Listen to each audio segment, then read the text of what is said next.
A 3 တသမ3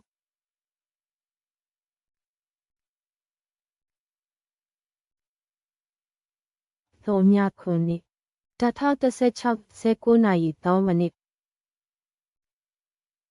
3ခုနှစ်2016 17နာရီ10မိနစ် UTC AS EMSC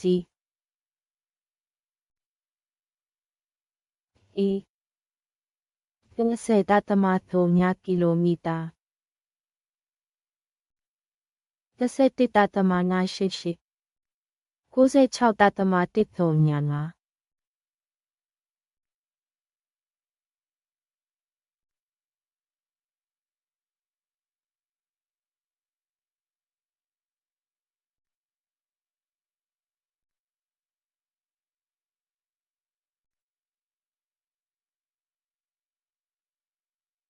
မြင်မှု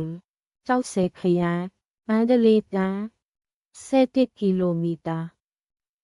9တသမ45အမရပူရခရိုင်မန္တလေးတိုင်း35ကီလိုမီတာ17တသမ9မန္တလေးတိုင်း41ကီလိုမီတာ15တသမ4ရွာငန်း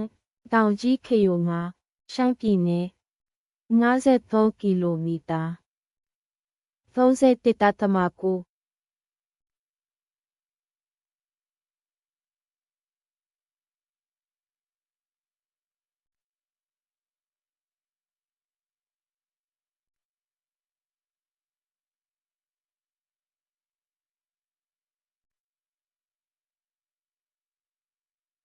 9E